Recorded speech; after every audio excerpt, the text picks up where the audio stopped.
Should you buy a Sony PlayStation Portable in 2019? Yes. Yeah? Yeah. Yeah. Do you know these things are turning 15 this year? That was my line.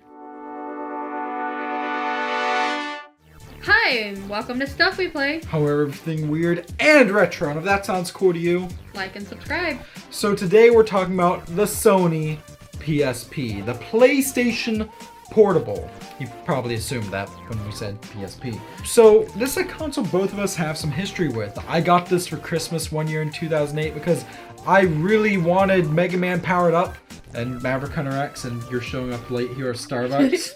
15 minutes late. It's okay to be fashionably late as long as you've got a Starbucks cup. As long as it's reusable. But you have some history with this console as well, don't you? So the first time I got a PSP, or I played with a PSP, was I had a PlayStation, and I think he talks about my PlayStation in his PlayStation 2 video. There's probably gonna be a tag somewhere, I don't know. But just like how like my PlayStation like died. And I was in the middle of like Final Fantasy 12, which is like my favorite Final Fantasy game. And so I decided I was gonna play 4 on the PSP, which is a turn-based RPG, which was actually admittedly amazing. Like I do love 4. It's probably like my second favorite. But I guess we get a little ahead of ourselves, aren't we? Yes.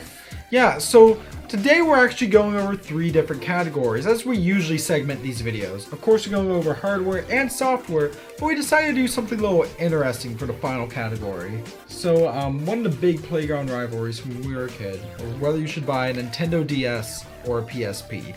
PSP was more expensive, DS was a bit more prolific. So, want to jump right into the hardware? Yes.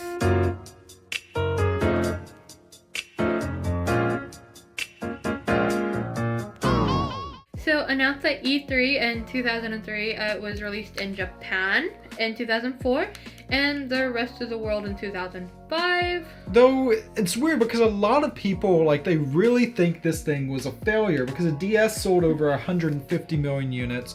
This sold 80, and while that's nearly half of the DS, that's still 80 million units. Just kind of grasp 80 million of something. And then compare that to the PS Vita, which is also considered a failure. But that only sold 16 million units. And then compare that to the Wii U. Like the first time we ever saw like a PSP really was like the 2007 Journey to the Center of the Earth movie with Josh Hutcherson. Please sponsor us, Starbucks. But they're on the plane and he's like, well, I'll just Google this thing, and he pulls out his PSP and like flips it up like a cell phone, and it's very obviously like a PSP because they do like the logo shot on the back. Because it's obviously product placement. But that was so cool. That's what made me want a PSP, and then when I found out that wasn't actually a thing. What was kind of cool about the PSP is it could go online. Admittedly, it had its own weird wonky browser. Yeah. But it could go onto the PlayStation Network. You could play games online, download games, whether they be PSP games or PlayStation 1 Classic games, which, you know, were just PlayStation 1 ISOs. You can put those on here without even modding it, which, by the way, super easy to mod. But it was also interesting that the games didn't come on cartridges. Yeah, they came on discs. Yeah, the only portable game console I can think of came on discs. Now, this is actually Lord of Dogtown. I've never seen it, but it's a movie. You get both movies and games with this on Sony's proprietary UMD format. Which, like, it's awesome because it's like a disc, but the disc is in a cartridge itself to protect it. Yeah, granted, as we can see kind of here, they're very flimsy. They're very flimsy. They do break easy. But it's great now because you can actually buy like replacement cases and fix that very easily. That wasn't really a thing when we were younger. Like if your thing broke, you were like you were screwed. You were screwed. But the first model of the PSP was retroactively called the PSP Fat or PSP 1000. At launch, as far as anyone was concerned, it was just the PSP. What we have here are only PSP 3000s, which were the 3rd revision, but it was like about the same width, I'd say, as like 1.5 of these. Maybe that's a bit too lenient. Yeah, but you know, they were thick, they were a little bit wider, the button placement was a little bit different, not a lot. And instead of like in the later PSPs where the UMD tray just kind of clicked down like this, you had to press it in and it would pop out. It was mechanized. Which sucked. Somewhat. because sometimes you'd be in the middle of a game, you'd be like really hard hitting it, and you would click just the right spot with your hand and pop your disc out. But that's why in 2007 they released a revision. You know, a year after the PS3 came out, and was not very warmly received. I mean, I love the PS3. I did a video on it, but ooh, that was a rough launch. Yeah. But anyways, so let's go into the PSP 2000. PSP 2000 was released in 2007. It was called the PSP Slim and Light, which we kind of assume is because of the DS Lite. Yeah, but for some reason it only really like stuck in Europe for some reason. Yeah. But it was slimmer. It had better battery life. It had a better D-pad. Yeah, and it had double the RAM, and it actually had the ability to output to a TV, which was like amazing at the time. Absolutely. You could use composite cables, you know, the red, white, and yellow. What's even better than that is the PSP 3000, which was released in 2008 as a much less substantial revision. It kept all the changes from the 2000. It's called the PSP Bright in Europe. I don't know why Europe has like cool names. Like better names. I mean, they're kind of ripping off Nintendo with how they're spelling like light, but and light brights. Yeah, light bright. Oh, they're ripping off light brights. We figured it out. We figured it out. The Sony PSP conspiracy. But that's just a theory. A game theory. Thanks for what? No, but anyways. It had a better screen, which is amazing. It had a microphone, so like, I mean, they didn't like have a version of like Nintendogs, but I kind of wish they did because the microphone was better on the PSP. For sure. Probably didn't have to scream so much at Lucky the Labrador. You know, I know it's kind of random, but I remember there was actually a camera attachment you could buy that plugged into the top.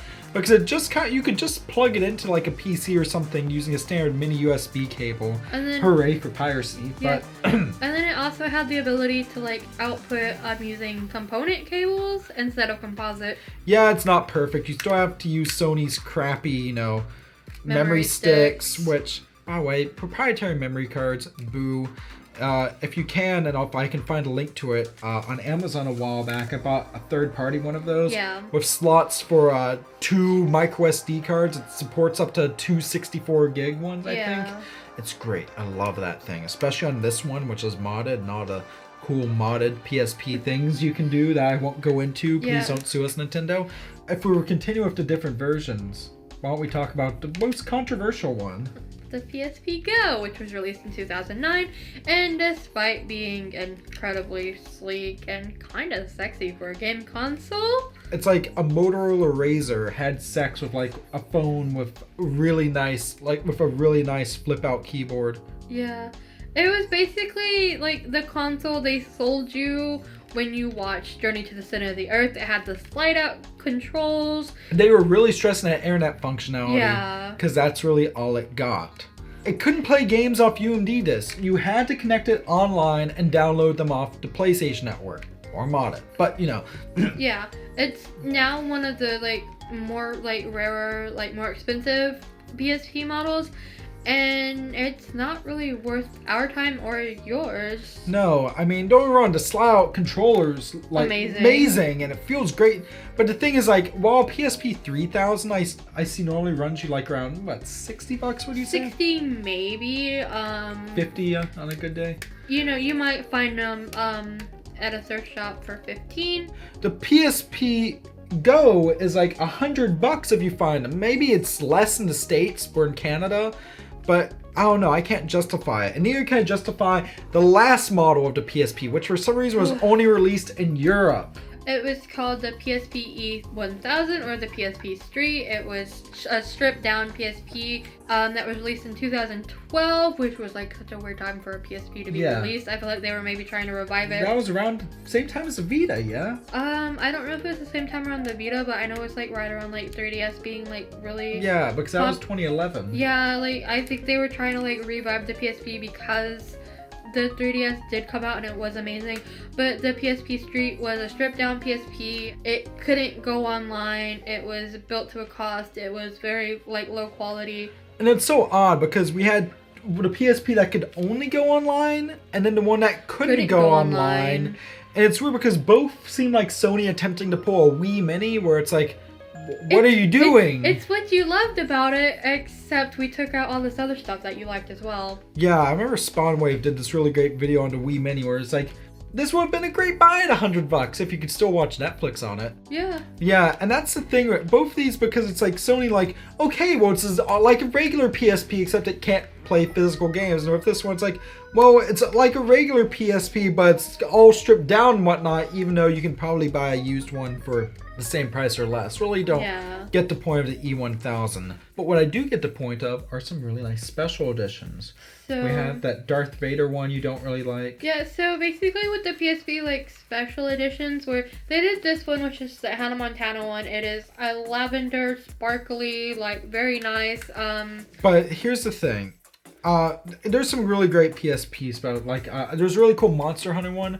But this Hannah Montana one is apparently one of the rarest ones. So funny story. I found it's story time. Yes. I found this at a Value Village in Victoria, British Columbia for $8 Canadian. And he called me right away and he's like, I found the PSP you really, really wanted as a kid. Do you want me to buy it for you? For $8. And he's like, it's $8. And I'm like, Hannah Montana purple PSP, the really pretty one? And he's Sparkles. Like, it's really sparkly. It's like really pretty. It is like such a like nonchalant shade of like purple. It's like that purple from the Hannah Montana logo. It is amazing. But there was one problem when I turned it on. So it works perfectly, but the thing about PSPs is not only could you watch movies off UMDs, but you could put your own on a memory stick. And this was filled with some guy's amateur porn. It could have been a girl's amateur porn. We don't really know, you know. Was this like a guy's? Like, was this his little sister's and he stole it and, you know, put his porn on it? You know, we were kind of really curious. Did you use your PlayStation Portable for games or questionable means? Yeah, let us know. In the comments below. But I guess before we piss off anyone else in the comments, would you like to talk about the games? I've mostly played the Final Fantasy games on there. I'm gonna piss off everybody when I say I hate Final Fantasy VII. But I guess I should mention, technically you can play every single Final Fantasy game from 1 through 9. Except for 3, because 3 was weird. But this is Crisis Core Final Fantasy VII, which was the prequel. I've played a little bit of it. I felt that it was maybe a little bit, I don't want to say cutscene heavy, but... But the thing about Crisis Core that I liked is, I have kind of the same issues with the gameplay, because the thing is, Final Fantasy VII is great, but I'll go as far as, I think 9's a better game, I think 8's better. I really love Final Fantasy VIII, though I feel like that might be a bit of nostalgia talking. Yeah. And that's okay, I can admit that, but... I really loved Crisis Core because it's an action RPG Final Fantasy VII style game. Yes. No, you're in that same world, but it's action RPG, but you have like the slot machine system, but you can still like, you know, use like materia and whatnot. It's really fun. The art style is beautiful. I think I like it more than Final Fantasy VII proper. It's really a great game and it's never been re-released. So before we piss off more, would you like some game recommendations? Yes. We're going to go through my top 5 favorite PSP games, plus a few special additions. So the first one we're going over is Mega Man Powered Up, except not really, because there are actually a bunch of things where there are remakes or pseudo-sequels to classic games, particularly from Capcom Konami. The first I'm going to talk about is Ultimate Ghosts and Goblins, which was kind of a remake of Super Ghouls and Ghosts, but had like an upgrade system, was 2.5D. And then Konami gave a similar treatment to Castlevania with Castlevania the Dracula X Chronicles. Castlevania Rondo of Blood for the PC Engine CD is considered one of the best games in the Castlevania series. It's actually my favorite in the series. Dracula X Chronicles actually remade it as a 2.5D game, and though the graphics are a little janky, the arranged soundtrack is great. You can play, once again like an original, as either Richter Belmont or Maria Renard. It even has some additional boss fights and content and alternate paths that weren't in the original. But if you don't want to play an updated game and just want to play Rondo of Blood, but maybe with, say, English translated cutscenes with English voice acting, the original game is on there with those translations done, along with Castlevania Symphony of the Night, which has had its really hammy, horrible voice acting redone, for better or worse. But another game I want to talk about is Mega Man Maverick Hunter X, which is a remake of the original Mega Man X from Super Nintendo. It has all of the original stages remade in 2.5D, anime cutscenes, an anime movie explaining the events that preceded the game, and the events to play as Mega Man X's rival Garyokish person, Vile. But then we get to this, which is my favorite game on the PSP, Mega Man Powered Up. This is a remake of the original Mega Man for the NES, and I think it's an even better version than the original. You can play through the complete remade original stages in classic mode, or you can see reimagined versions with new stage designs, weapons that have secondary effects, 2 new bosses, and even the ability to unlock new characters in the new style mode. Overall, this game has 11 different playable characters. Talk about how it's the first time you get Mega Man's sister ever. The only time. Only time. Because you can play as Mega Man, Proto Man, all 8 Robot Masters. Yes, Mega Man 1 had 6, but this one introduces 2 new ones, Time Man, Oral Man. But you can also play as Mega Man's sister Roll, who's, instead of being a weapon base, is a close combat fighter. Like a slower version of Zero from Mega Man X, and she had like 20 different costumes. Which was really cool, because you could dress her up. She was your very own Barbie girl in the Mega Man world. Yes. But best of all, I know Mega Man Maker's a big thing. It's like that fan-made Mario Maker. But this is an official Mega Man Maker because it has a built-in stage creation tool. You can't customize boss arenas unless you utilize a certain glitch, but you can make your own stages. They even have attributes and enemies that weren't even in the original game, but were brought in from later games. And the cherry on top of that was that, though they aren't online anymore, you could download and share stages online and rank them with people all around the world. Yeah. But moving on to something else great, let's talk about one of my favorite RPG series of all time, and that's Ys. There are 4 different Ys games in the PSP. So the first was Ys 1 and 2 Chronicles, which was a remake of Ys Book 1 and 2. Those 2 games, despite being 2 numbered entries, they're essentially part 1 and 2 of the same game. Like literally, spoiler alert, the opening scene of Ys 2 is the end credits from Ys 1. I know. But I originally played them on the TurboGrafx, but this version's great and actually adds in some areas that weren't in the originals, and even has different versions of the soundtrack you can scroll between. They're great versions. Ys, the Ark of Nepiston, Ys 6, which was also on PS2. PS2 version's better, but this has kind of a...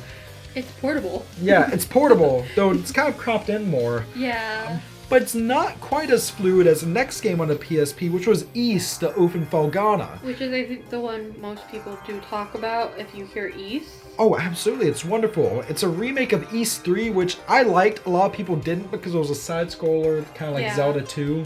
But this is probably the definitive way to play through it. Feghana is very contained. It's a rather short RPG. I'd say like 12 hours, maybe? I feel like it's like kind of awful when you're like, oh, it's a short RPG. It's 12 hours, maybe. Yeah, no, for sure, but it's fun. It's really great. And it's the last game in the series I can think of where you just play as Adol Christian himself as he explores across the land. Because the next game was, well, Ys 7. Ys 7 was really cool. It was the first game in the series to be rendered in full 3D instead of just, 2D characters. So they probably had the PSP especially in mind. Oh, absolutely. And you don't just play as Adol, but you also unlock new other characters throughout, and you actually have a party. And it's an action RPG. Bootleg Sailor Moon and the guy from Yu-Gi-Oh! GX. Here's the thing, R-Type is an extremely difficult game, but R-Type Command, which was published by Atlas by the way, is a lot of fun. But it's hard as hell. And you have to have a plan to play it, which is not my style. The next one is Jeanne d'Arc. So, how much do you know about Joan of Arc? Just about everything. Oh. Well, throw all of that out the window because this is Joan of Arc, except she's a witch and she's literally fighting against the force of Satan, and it's a turn-based JRPG style game. With amazing, artwork. But then the final game we're talking about, if you like gratuitous sexual stuff.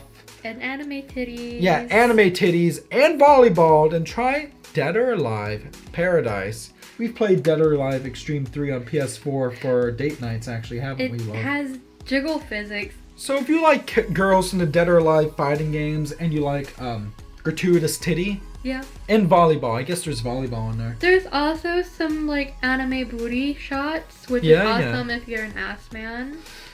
This is the game for you. But you know what else I'd like? What?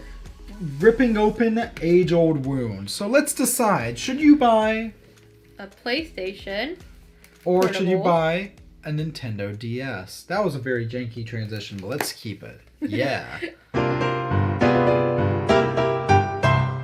As a kid, I didn't have a PSP. I did have a DS. Now this is a DSi XL, so it's not exactly what we're talking about. If you want to see a comparison overview of all of those and what they can all do, I did a buying guide. Basically, I had a DS as a kid. I kind of hated it. The touchscreen was wonky. You had to hold it at like the right spot because the wires were janky. It was like a hand-me-down DS. It was like I got it from like a friend who had basically like her older sister had thrown it out of a car window on accident. How do you throw it out of a car window on accident? She was basically like she was playing it and she was drinking a thing and she went to throw a can. Do not litter, that is bad. But she basically went to throw the can out the window and her brain fucked up and she threw the DS out the window instead. That's horrible, but go on. But so like my DS did not work. It was terrible. I kind of hated it. And the first time I got to play with a PSP, I was like 18 or 19. It was after my PlayStation 2 broke. And so like there's still a little bit of angst towards that. But I love it. It is perfectly suited towards playing RPGs, especially action RPGs, which is what I do enjoy playing. It's also it's a lot of the games are like heavy racing games as well, which is amazing because the PSP did have the circle pad before that was a thing on handheld consoles. It was amazing because you could play circle pad, you could play with D-pad, you had your, you know, typical buttons. I loved it. I'm definitely still a PSP main. Although I do say travel-wise, the DS is better. Well, and it's funny because at the time of launch, the DS was like, it was cheaper than the PSP. Yeah, it was like a budget console, basically. Yeah, and then I know DS games were a little cheaper than PSP games, yes. if I remember correctly. What's weird is nowadays, that's almost it's reversed. DS games on the whole are pretty cheap. But there are some expensive ones, like Pokemon Heart Gold and Soul Silver, like what, we saw them for $70 at a GameStop yeah, once. But Jeez, that's GameStop, so. The PSP, you'd be hard pressed to find any game that regularly goes for more than, say, 30 bucks?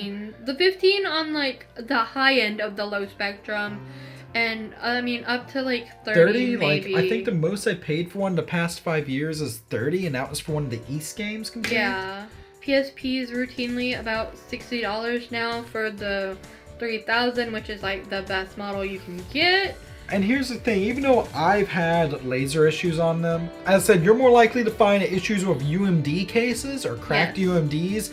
So please check your UMDs before you buy them, than with actual consoles themselves. Yes. That said though, like with the exception of hinge issues, yeah, DS consoles I find constantly at thrift stores for like 10 to 15 bucks. Yeah. Here's my issue. The PSP is reliable. If you want a homebrew console, this is your console. This is where you start. But the thing is that if you want just an easy console to get into and get some games from, just look for a DS Lite at a thrift store. Especially if you want something like a little bit like maybe kid-friendly, because a lot of like learning games, a lot of like kid-based games are on the DS. You're not going to really find that with the PSP. However, is the PSP still worth buying in 2019? I say yes, 100%, especially if you're looking for a portable console that is maybe a little bit sturdier than most, that you're gonna like use for like game binges, especially if you're into RPGs. Please, like PSP is like the way to go. You know, and I feel the same way as well, because while the DS had a lot of great games, even if you aren't huge on RPGs, the PSP was better for a lot of genres. Yes. There was a lot more, I guess, more mature games on it. Yes, it was definitely... More shooters, even though they were kind of janky without the second... It really should have had a second circle pad. Also, if you're a fan of retro gaming, I feel like the PSP is better.